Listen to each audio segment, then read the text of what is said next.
Hello, hello, Otafest podcast listeners.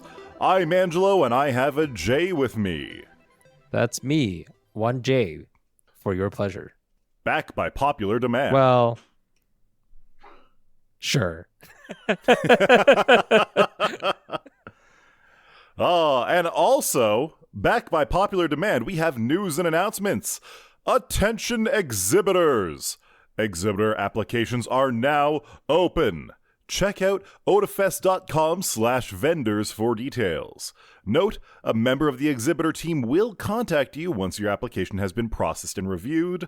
Another note, applications close on January the 9th. Oh my God, you have a little bit of time. You've got Christmas and New Year's to think about it. So much time. Maybe too much time. Maybe just do it now. Get it done. Do it now. Relax for the holidays. You know? As I was doing this, Jay updated the documents to have 3 exclamation points, just to put it really, really drive the point home. Yes. That you really have to apply now. It is the 9th. No, it is not the 9th. It is the 3rd of December. You have a month and 3 days. Yeah. Yeah. I think your math is a little bit off, but we'll go with it. Yeah, it is. That's okay. We're not a math podcast. We're not a math podcast. We're a Japan and Japanese culture podcast. And that's why I, a cultured person who likes Japanese culture, bought myself a takoyaki pan. Wow. A bread made of takoyaki? That's amazing. Exactly. A bread made of takoyaki. No. A cast iron bread made of takoyaki. What? No. An actual takoyaki frying pan. A pan that has a bunch of semicircular holes explicitly for the purpose of cooking up fried octopus bread balls. Nani? I see. And you know what I made with it? Spicy meatball. Oh, that would actually probably work out really well. I know. The caramelization would actually be really good all around. It'd be kind of nutty. I should try that. You're welcome. Yeah, I'm going to work my way through like 10 different recipes before I even make takoyaki in my takoyaki pan. Yeah, I'm assuming the first thing you made was not takoyaki? The first thing I made was by no means takoyaki. But let's roll it back a bit, because the first food experienced by this pan was not actually by my hands. It was a little bit gross. I ordered this takoyaki pan from Amazon, and Dio started opening up the package, and Dio was remarking about how the packaging for the pan seemed weird, and I was doing the dishes at the time. I was doing the dishes and starting to get dinner cooking, and I was just saying, well, it's a cast iron pan. Like, what? Usually, there's no packaging at all for a cast iron pan. I mean, they just put packing material around it, clearly. But it was like torn up tissue paper and packing tape, Dio said. Okay. And then finally, Dio said that it was dirty. And I was like, well, the listing said that it would have like vegetable oil on it as like a preservative, so the like pan doesn't rust. Yes. And he was saying, like, no, it's got food on it. Bro. And they brought it over to me. On the takoyaki pan, there were very, very clear bits of like old takoyaki batter. That's wild. And it wasn't actually covered in vegetable oil. It had clearly been seasoned. Okay. So someone bought this takoyaki pan, returned it to Amazon without cleaning it very well, and then Amazon just shipped it back to me. Nobody at Amazon checked. Did you notify them? Yes. What did they say? I'm actually most curious about what they would say. But I honestly didn't care, because I was going to reseason it. I'm going to put it in the oven at like 500 degrees for an hour. Mm-hmm. That's going to kill anything that's on it. It's not going to be gross. Mm-hmm. But it is a little bit weird. I mean, yeah, for the record, for anyone who doesn't know, not familiar with cast iron especially, but you could say this about a lot of, let's say, used pots and pans, as long as the surface isn't very badly damaged by like scratching and chipping or anything, pans and like I saucepans mean, a and cast pots iron pan, especially, they have a long life. You just have to take care of it. as long as it's not cracked, a Yeah. cast iron pan will just keep working. Yeah. Like this So takoyaki pan, it is going to be good for like another 20, 30 years. Who knows? yeah, you would have to drop it from 30 feet and dent it before it would be really bad for use. Yeah. So gross, yes, Yes. but I want to make takoyaki, so I've got the pan. Mm-hmm. And if anybody listened to the podcast last week, they probably have a solid guess of what I made. Due to Nancy's inspiration, we'll say, I actually did make eggnog takoyaki. Or as I have come to call it, tamago nagyaki. I was gonna say, what's the filling in that, or is it just batter? Okay, so it was a process to get something that worked. My initial plan was to do breakfast sausage, like a nice maple breakfast sausage as the filling. My first batch was an absolute fucking mess. It did not work out well. Not at all. Somehow I didn't manage to actually take a picture of the finished food. But what I did, I was looking at takoyaki batter recipes, and I was looking at eggnog pancake recipes. And I looked at them and I was like, well, they're pretty close in proportions, it seems. Mm-hmm. So, I'll just roll with it and see what happens. So I made the pancake batter, and immediately I was like, this is way too thick. This won't work. So I loosened it up with more eggnog. And then I poured it in the takoyaki pan. I pre-cooked the sausage and cut it up into little bites, and I shoved those in the little semicircular holes. And within about 2 minutes, it was clear to me that the pancake batter was way too thick. It was way too thick. Yeah, I could see that. What really I needed more of a consistency of like crepe batter, or maybe even looser. Could you sorry to sort of I know you're doing your Yeah. troubleshooting part, but could you do something with using like soda water as opposed to water for your batter to make things lighter? So, this is one thing that this is actually one of the things. I will get to that about the lightness of the dough. Mm-hmm. So it was too thick. I couldn't really form it into balls. And even though the takoyaki pan was actually pretty well seasoned, it was releasing the dough. Because of the way that I'd poured it, because it was so thick, it just turned into like half circular fluffy pancakes with a little thing of sausage inside of it. You just basically was- made pancake bites. It was Yes. disappointing visually, but with a little bit of maple syrup and a little bit of cream cheese icing on top of it, holy shit. It was amazing. The flavor profile was exact. Did you pre-cook the sausage though, right? Yes. I'm assuming. Okay. Yeah. Yeah. Okay. Just for So- food safety reasons, I needed to ask that for my own sanity. The pan makes about 15 takoyaki, and I feel like that's a really good batch for me and Dio for a breakfast. And I hadn't even gotten through half of my batter somehow. So I loosened it up with more eggnog, and over the course of one and a half more batches... Hold on. That is a sentence that's never been said in humanity. So I loosened it up with more eggnog is Well, not a phrase. don't you use eggnog to loosen things? Yeah, like, But WD-40 was actually the last precursor towards the final best lubricant that man has ever exactly. made, which is actually eggnog. I mean, eggnog is like majority cream, and Jesus and cream Christ. is mostly milk fat, so that's just like a 10 out of 10 lubricant. What are you talking about? Yeah, it's the way it is.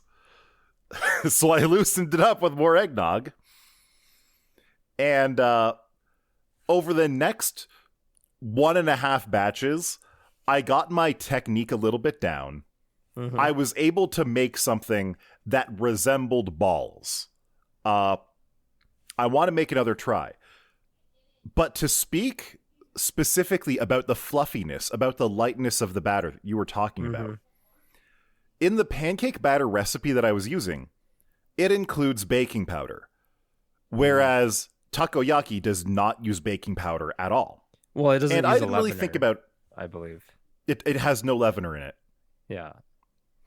And so I didn't think that would be a problem because I was thinking in my head, well, I want the takoyaki eggnog pancake balls to be a little bit fluffy. That would be nice, wouldn't it?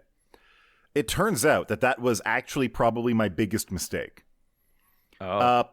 Because when they're very light and airy and you're trying to flip them in the takoyaki pan, the sides will like crumble in because it doesn't have that internal structural integrity. Like it lacks density. Exactly. Enough. It lacked the density, and so they became very squishy. It was really, really hard to both unstick them from the cast iron and form them into a ball without crinkling them in. I got a couple that looked pretty good. And my final like half batch that I got, I was able to make something that looked like proper takoyaki drizzled with maple syrup and cream cheese icing. It was honestly something that I'm pretty proud of. I even what is the word I'm looking for? I even dusted it with nutmeg because I was just that very good. pleased I see. about them. Nutmeg, cinnamon, yeah, both would work. But Yeah, I look want good. to. They look like but because of the frosting, it does. Angelo sent a quick little photo. The results, I will say, look good. They do look more like cinnamon bites or something like that, just because That's what of they the look presence like. because of the presence of icing. Because of the icing on there, and their consistency was similar to that of like a Tim Hortons honey cruller, if you will. It was very fluffy and light. Oh, that's it wasn't good. dense. That's a good like, texture. Like Honey they were crullers, honestly really good. I really enjoyed them as they are. Yeah, honey but I want crullers to take a are few probably their more. best donut. It's the only thing worth it there. Yeah. This isn't a rant about Tim Hortons, so we'll not get in there. But honestly, as a little like donut, as a little breakfast treat, I think it was really good. And I want to continue like perfecting the recipe before I post any recipe online about it. But with the sausage inside of it, holy cow, this is going to be so good. For me personally, and this is me without any experience making any sort of form of takoyaki, whether westernized or traditional, I think I would, for your recipe, I think I would change the icing to condensed milk. Okay. I think I get you. But that's me also thinking that I don't love icing in general, and it is too heavy and too cloyingly sweet. Whereas I feel like condensed milk gives it a little bit more silky finish to it while still adding sweetness. The main reason why it had cream cheese icing on it was because I already had some in the fridge. I already had a jar of it open in the fridge, and I was like, "Wait a minute, this would be big brain." Sure, and it was. It does look good. I will say, like, it's not. I would, if I was offered, I would try. Oh yeah, this is absolutely something that I want to perfect. something that I want to get the feeling down for, get the recipe on point for. I'm looking forward to those spicy meatballs. I just think the shape of a takoyaki pan, it would get crazy good caramelization. Seriously. No, I need to do that now. I need to use the takoyaki pan for searing some meatball. Yeah. Like you said that now, and I'm immediately like, that's an amazing idea. Why wouldn't I do that? It would be perfect. On a similar but related note, my partner and I also did some Black Friday shopping over this past week, and we're not really like going to the stores and want to, I don't know, stomp on someone's neck for a good deal kind of thing, but we certainly just, the neck stomping doesn't happen anymore. Yeah, it's true. The true spirit of Black Friday has been lost. I agree. Yeah, people don't treat Black Friday like a trip to the Coliseum. Which is wild to me because I've always said it's really weird that they spend the day before, at least in the US, telling people how thankful they are for everything they already have. And then the next day they go and stab a guy for a TV. LARPing The Purge. Yeah. Yeah. But anyways, so my partner and I, there was sort of a long-standing thing that we've been wanting to get for the kitchen. Even before we lived together, she would point out that we didn't have one, and she's used to having one. And I kind of dragged my feet on it because I had like specific, let's say, details I wanted about it. When we did get one, it is an air fryer. I'm particular about air fryers because I don't really, I know functionally and let's say scientifically what they are, and they don't do no frying. They do. No, they don't. Convection. They're a tiny convection oven. Yes, and that's okay. And I think they're cool. I think they're cool for that. They're very good for it. But I don't love the basket versions because while I think they're garbage. Well, that's the problem. They're kind of not. They're actually better because their capacity is smaller. So therefore the convection is actually amplified, like it's more effective. But I always sort of wanted one of the toaster oven type ones. Because that would A, get rid of your toaster, B, it air fries and roasts and bakes and toasts. Like it just does it a little bit more functionally. But a lot of the other toaster oven type become less efficient as an air fryer because again the space for convection is enlarged, therefore lowering the efficiency of convection. Yeah, like the actual science behind it. You can use a convection oven as an air fryer, if you will. Yes. But the problem with a convection oven is that it has such a large volume to heat that heat and while rotate air. Something will bake faster or cook faster than a regular oven, but it's not like an air fryer where it's using basically a stovetop heating element to cook like a half square foot area or cubic foot area. Exactly. And just like the air circulation is much lessened effect wise, and you don't want that. But we finally found something that we actually liked. We have this cool one that's like, it's a Ninja like 2-tier toaster oven that is also an air fryer. And the top part is like maybe, I want to say it's maybe about 3.5 inches tall. And then the bottom section is probably about 7 inches tall. So that like you can put in a whole friggin' chicken in there if you want to do like a break or fry or like, chicken wings, or like it has all the air frying capability, it has all the roasting capability.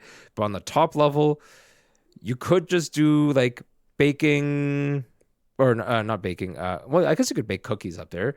You can toast. You can do something cookies flatter like wings up there, and you could do like it just has way more capability, and we're like super happy with it. And the reason why I say it's related is because we went to our uh, our local favorite um, bubble tea place, which is Kung Fu Tea, and we sometimes get those little egg waffles. You know what All I right, mean? Bubble the bubble waffles. waffles. Yeah. And now they made them pretty okay, but a lot of the times, and unfortunately, especially in like Calgary, they're usually either one of two things. Sometimes they're a little bit like gummy or stodgy in the middle, or sometimes they're not crispy enough.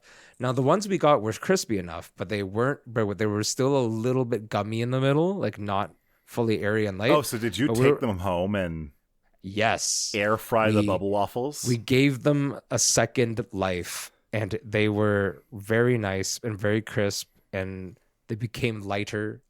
It was everything we needed. So you basically treated bubble waffles like French fries, where the Which we the have also trick to already get done. a proper French fry is to fry it twice. It is. A double fried French fry is the French fry that everybody loves. And so a double cooked bubble waffle is clearly also superior. I mean, we have no complaints other than the fact that we had to do any work ourselves. I've already paid you for the product, damn it. Well, clearly you need to get yourself a bubble waffle pan, and then make yourself No, some that's too much. eggnog based bubble waffles. I know that you got a takoyaki pan, and you're not the first one of my friends to have one of those. And there's many other kitchen appliance or utensil shenanigans that one can buy. But I am just, at my core, I'm very vehemently against like single-use Oh, appliances same. of No, any kind. when Dio and I moved in together, it was a year before we bought a toaster. I would use the broiler in the oven to toast bread. And the only reason we got a toaster is that Dio was pissed off at me for getting about the toast in the oven and burning them every now and then. Like when you have two bagels left, and you are really, really looking forward to a bagel for breakfast, and then the bagel gets burned. Fair. So I get it. It's disappointment. But I will say, so a toaster, funny that you brought one up.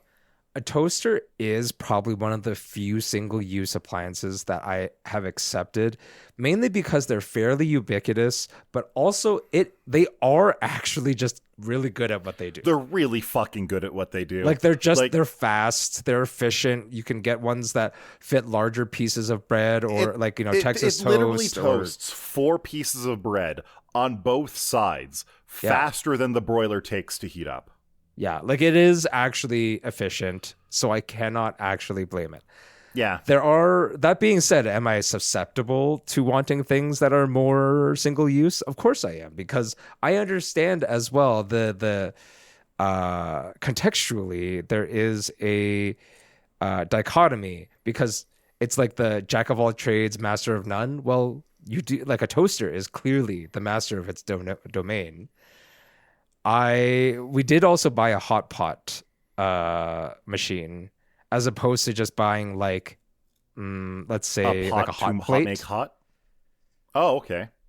Like a hot plate and then put a pot on top. When I because first of all, it comes so when you with say a like hot the pot machine, what does it look like? What is it? It is essentially like a camp stove that only fits the bowl on top. Oh, all right. The bowl, so like the bowl comes with, and it's got like a split down the middle, so you can have like your like spicy broth and like a not spicy broth if you're making hot pot. Oh, it's got the split side. Those are really cool. Yeah, but arguably I could buy that myself and then still just buy a hot plate. But I guess the argument is that if I'm going to be doing a hot pot in my own home, what do I need a hot plate for?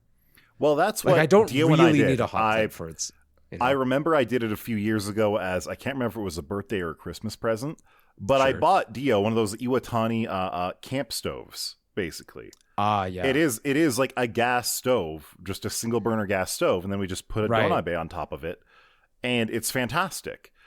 One thing we actually use it for otherwise is we don't really have a barbecue. We have a cast iron grill pan. Sure. And so we'll take this little camp stove out onto the balcony, put the grill pan on top of it, and have like hot dogs or burgers or something like that. Like barbecuing, except with a tiny little camp stove and a grill pan. It's great. I mean, that is pretty good. Because I have a yard, we do have like a full-on proper barbecue grill. BBQ. Yeah, but like, I do understand what you're saying, but I also don't love the idea of having to buy gas canisters all the time for those camp stoves. Fair. So we have, ours is like the hot pot thing is electric, or a hot plate could be electric, for example. Oh, it's electric. Oh, that's nice. Yeah. Yeah. It's just, it's a pain to buy butane. Well, it's not that expensive, and it lasts quite a while. Like, I can't remember if we ever bought a second 3-pack of the butane cans. Right. But at the same time, if it's -30 out, you don't want to do this because you have to open a window or open a door or something. You have to have ventilation throughout the house. Exactly. Like, so it is mostly a clean burning gas, is. but you still have to be safe about it. Yep. But yeah, these are just the little kitchen splurges that we got, because we're wanting to host people and we want to have things like hot pot, which is a great communal food. I was gonna that's say really like good meal, because especially with the split hot pot, a really great thing is if you have like friends with allergies or with food restrictions, absolutely. like if you have like a vegetarian friend, you can say that, oh yeah, the left side or the red side or the whatever side, that one can do meats. This other one, don't do meats, No meats. Don't do sesame oils or peanut oils or whatever. Exactly. What other? No bell peppers. No, keep that one Nancy safe. Yep. So those dual zone hot pots are really good. Yeah. Again, I don't love single use things, but sometimes you just got to go with single use things. Sometimes you can avoid them. You can avoid them. You can avoid them. But Japan loves, and I mean they absolutely love, single-use appliances. Jay, do you know what you can buy in Japan right now for the low price of $500,000 US? I mean, you can get yourself a one of only 50 human washing machine. I mean, I am my own human washing machine. I am a human, and I wash myself too. And quite frankly, I think I can get a unit bath shipped from Japan and installed for less than $500,000. But Japan thinks that what we really need is a pod, a bathing/shower pod. And they showed it off. They showed it off at like a World's Fair earlier in the year, but it just went on sale a few days ago. Oh, and you see. step into it. You step into it and it fills up and it does like, I don't know exactly how it works. It's very sparse in the details, but it like creates a bunch of bubbles, almost like an ultrasonic cleaner to clean you. And then it starts spraying water at your face. And I'm thinking, how is that relaxing? That looks horrible. Yeah. And then also, it has a projector to show you like what your heart rate is, what time it is. It plays music, and it shows nature videos to make sure you're super relaxed over the 15-minute ride. And I was watching this, and one thing came to mind. Have you ever seen the movie Soylent Green? I have not. But for some reason, this reminds me of A Clockwork Orange, but instead of having your eyes pried open and watching, the violent videos. Yes, watching nature videos. It's sort of like that, but a much more relaxing setting. So in Soylent Green, an old 1970s movie where it depicts a dystopian future where the main food source is this food called Soylent Green, which, spoilers, is made out of people. There is a scene where they do medical euthanasia on old people. And this one old man character, he's going through euthanasia, and the scene that they do, like they put you in a comfy chair, and they just play nature videos with orchestral music. And I was watching this. I was watching a video of this pod thing, and I was like, this is literally the Soylent Green scene. I see. This is literally the euthanasia scene from Soylent Green. I have 4 thoughts on this. Some of them which are more practical than others. But just follow along. First of all, I have heard that this was being developed because like there are I don't know. I heard for this. I heard about like it being developed, but I didn't know that it was being put into sale, like production sale, which is a big step for them. The practical uses I can think of are that for something like seniors, honestly, for seniors, for anybody seniors' who homes. is disabled or has balance issues. Yep. As an accessibility tool, it's a good idea. Yes. If the company made more than 50 of them and charged less than $500,000. Yes, I would agree with that, especially when you think about all the money that they would already make off of things like maintenance. Like, no one else has the system. So anyone who seeks, replacement for parts or general maintenance, they already have the contract for that. So it's kind of scummy unless there's some kind of lifetime maintenance already built into the purchase price, which I kind of doubt. For that price, and it then has I guess, to be. Yeah, like thirdly, I would say that I would like to try it. It sounds like an interesting thing. Like I've never done one of those what do you call it? Sensory chamber? Deprivation pods or chambers? Yes. They're interesting. They are neat. I've done them once. Okay, that's what I feel like this is, except you get to be clean too. I disagree. So there's a video of a guy online using the pod, and from the inside video, did you ever get that intrusive thought about when you're going to a car wash? If you're in a pickup truck, if only you could be in a fold-up chair in the bed. No. Because wow. Well, first of all, absolute shutdown. Don't do that. No. It's really, really dangerous. It is really dangerous. It doesn't matter if it's the contactless or full contact car washes. Those things will kill you. People have died. Oh. But that's kind of what it looked like, though. They have these nozzles that spray you in the face and on your chest and everything while you sit in water. The water comes up to about your waist, and so your entire upper body is just like showered from various jets. I see. And after the whole thing, the pod opened to let the guy out. And you know how Japanese people are always so polite. They don't say anything bad about anything. This guy was saying, "Oh, I'm so refreshed." Meanwhile, he's looking like, "I'm so refreshed." Like there was 30 guns being pointed at him. It's like, I see. Your boy is so happy. He's just getting out of a traumatic experience. You could see it on his face what he thought of the experience. To finish off my my thoughts, but this last one I've saved is the most degenerate of them. We mentioned like general use cases such as like seniors or people with disabilities.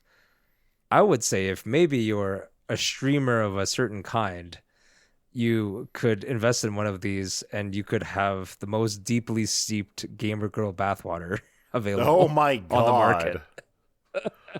I don't think you need a $500,000 bath pod to mass produce gamer girl bathwater. I'm pretty sure you can just do that in a shower. I just feel like this is the cat poo coffee equivalent of gamer girl bathwater. This is like the weirdly deluxe shit. Evidently. Gamer girl bath pod water. Yes. Now coming in Tide flavor as well. Oh my god. Oh my god. Anyway, to move on from that. Yeah. Oh. The Video Game Awards. Yeah, Our speaking of Gamer Doritos Girls. Pope, Jeff Keighley himself, is coming out of retirement once more. He is once again showing up for his annual feast of Mountain Dew and Doritos. And I don't even think those are sponsors for the Video Game Awards anymore. Probably not. All I I wouldn't know. is that if the Video Game Awards are a repeat of the Golden Joystick Awards, we're in for an Expedition 33 sweep. Oh yeah, I haven't played, but I have only heard very good things. Especially, so I watched one of my favorite streamers. They had done a video for their own votes for the Video Game Awards this year. And while I haven't followed all the gaming news this year, again, like in the things that we are involved in, it's not a surprise that we hear things, know things. I was not aware, however, that Expedition 33 is considered an indie game. Yes, it's self-published. Yes, and that is crazy to me. Because of the things I hear about, like the polish, the game design, the story, the gameplay, like so many elements that make it pretty much a lock. Pretty much a lock. I would have thought it was a AAA game. But it's it's that definitely is more in the thing, double A right? sort of area, Sure. if that makes sense. But no, but the only reason there's it no isn't publisher. is probably exactly like they didn't have the companies behind it to make that push. Right? Yeah. Like, by all technicalities, by all realities, it is an indie game. Compared to, like, a lot of indie games that are published by Devolver Digital, for example, those technically aren't indie games, even though they've got the indie game aesthetic, they've got the indie game feel, they've got the indie game spirit. Well, And they've got a publisher. and the size of team and everything. I understand. They've got a publisher, so technically they're not indie games, but indie game has become synonymous with, like, 2D games or low budget games or very simple games. And then you see something like Expedition 33 and you're like, what the fuck? Excuse me? Sure. You're calling this indie? When did the bar get this high? Back in my day, an indie game, you could tell if it was an indie game. Back in my day, an indie game looked like it should have been released on the Super Nintendo Entertainment System. In the year of our Lord 2022. 20 years old. Yeah.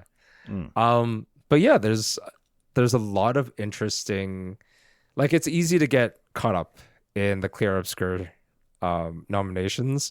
They deserve it from what I can tell. Like I said, I haven't played. I know lots of friends who have played them. Lots of streamers have played them, obviously. So I get some of their input. Chat within those streams. I've told, numerous things about why it's good, where it suffers a little bit, sure. But every game has weaknesses. But it's like there's some really, really cool games in general this year. I think it was a really strong year for games in general. But yeah, like Clear Obscure, I heard, is up for the most nominations ever, and that's more than Baldur's Gate 3. Yeah. Which is crazy. I was looking through the Video Game Awards, and I was just looking at things and being like, what the hell? I haven't heard of any of these. I know maybe like 5 games on the entire list. What is going on here? I'm out of touch, Jay. It's okay. I'm out of touch. I don't know what video games are anymore. I mean, I've played more friend slop type games than I have played AAAs in the last like year and a half. So I understand. Like I play Peak. I play Repo. I haven't finished Cyberpunk yet. I haven't finished Witcher 3 yet. I haven't finished Redemption 2 yet. I think the only AAA games I've beaten in the last 5 years have been Elden Ring and technically Elden Ring Night Rain. I have beaten Tears of the Kingdom. Was probably my most recently beaten AAA. Everything else I've done is like indie games like Vampire Survivors or Ball Pit. Did you hear about Ball Pit? It's a fantastic game. I've just recently heard about it, but I haven't actually seen any gameplay. A game that I am interested in, because you mentioned Vampire Survivors, and I have not played it either, but I've seen really fun gameplay of it, is Megabonk. Megabonk. It's basically fun. Vampire Survivors and Risk of Rain 2 put together. Yes, I've heard. I haven't played things like Silk Song, even though it was a big meme for a long time. Part of me wants to play Silk Song, and then I've watched people play Silk Song, and then I lose all desire to play. That's fair. It is primarily like hardcore platforming, and while I do like platforming games, I enjoy the exploration part of platforming, not so much the challenge of just navigating the platforming. I do agree. I didn't really play back in the day. There was a Cave Story. I didn't play that very much. I liked Cave Story. Cave Story is about the limit. Sure. Cave Story is about the limit of what I can do. I haven't played Super Meat Boy. Super Meat Boy was really difficult. It felt more like a rage game than like a platforming game. But when you think of games like Celeste, right, where it is effectively you versus the platforming, or very classic rage games like Boshi or I Want to Be the Guy. Yeah. Those types of games are this type where it's really about making very precise, very, very, very precise inputs to navigate the levels and actually accomplish what you want. And they're just extremely hard for no reason. Meanwhile, I'm over here being like, Cave Story is a good game. Mega Man Zero, like those games, they're platforming games, but it's more about exploration and fighting the dudes in the levels instead of make 100 inputs in a row immediately. If you do not get them correct, you die and have to restart the level. I don't like that. I agree. It's funny because I've said this before. I can say it again, actually, because I recently built a new PC, and it is very capable of playing pretty much any AAA game that doesn't ask for, I guess, the newest, like the absolute newest technology for, let's say, graphics cards, because I have a 3090 still, and I'm going to keep that 3090 until it dies. Your 3090 is still going to be relevant. Like, it's incredibly relevant. It has 24 gigs of VRAM, my guy. Yeah. It will be very relevant for a long time. But aside from that, like, all the other components are actually brand new, and it's going to... It has a long shelf life. But the only reason I built a new one, after swearing I wouldn't really build a new one, is because my partner does not have a gaming PC. So we've made some concessions towards them having a gaming PC and me having a gaming PC, and by extension, Dio having a gaming PC. Oh, yeah. Oh, yeah. Yeah. So, but again, what it comes down to is that I have the power, but what I actually want to play has nothing to do with power. Yeah. I reinstalled Minecraft. That was one of the first games I reinstalled on this new PC. Nice. Because I have no plan. Actually booted up Minecraft for the first time in years a couple days ago. Dude, we're on the same cycle. What happened we're was on the same what Minecraft happened cycle. Was I got some character fan art. Someone made some character fan art as a model in Minecraft. I'm so happy for you. That's so cool. And so I was like, well, fuck. Now I have to install Minecraft so I can install this resource pack and get the fucking item and rename the item so that it shows up as the special little character model. That's so cool. It was I'm just really great. glad for you. I'm really I'm really proud of what you have done with your streaming community. So I think that's really cool, man. Um, but yeah, I was just thinking about like I know I'm not gonna play Minecraft immediately soon, but I feel the time is coming. I'm guessing about February. I'm gonna go on a binge where I probably play about 6 weeks, and then I'll put it back down. But that's okay because it's a good 6 weeks, and it's like I will always have a place in my heart to play Minecraft because it is to me one of the most unique games. Like there are imitators, but they're all pale imitators of what I Minecraft feel can do. like everything that tries to be Minecraft fails at being Minecraft. Everything that uses Minecraft as a springboard to be something different can succeed. Yes. Have you heard of Vintage Story? No. So if you I'll look look it that up while up, you're talking about it though. it is visually speaking almost identical to Minecraft. The first like 4 or 5 times I saw a friend of mine playing it, I asked them what kind of Minecraft mod is this, and they're like, "No, this is I Vintage see. Story. It's completely Oh, different." that's oh. Mm. No, you I don't look have at it anything. I don't have anything against it. By the way, I'm sorry if I didn't make it clear. It's just like you were not kidding. No, I wasn't kidding. It This is looks basically a Minecraft exactly skin, like Minecraft. texture pack. That's what it is. But apparently there's some differences. There's a little bit of a story through it. You go through like different periods. You can build a whole bunch of like different technology. Like it's interesting. It does its own thing. It has the Minecraft aesthetic, but it is functionally its own game, so you can respect that. Sure. Meanwhile, there's a lot of stuff that is literally just Minecraft but different, or Minecraft but with real graphics or things of that nature. You know what I mean? Yep. Mm-hmm.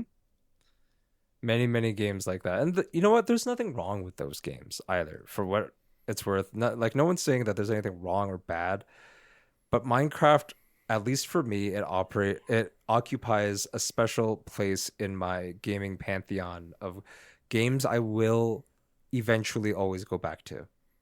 Yeah. Because I enjoy it. They always update it. There's always something new to kind of do, some new creative idea to explore. And I can exhaust that creative idea, tuck it away, and not think about it for like another year or two.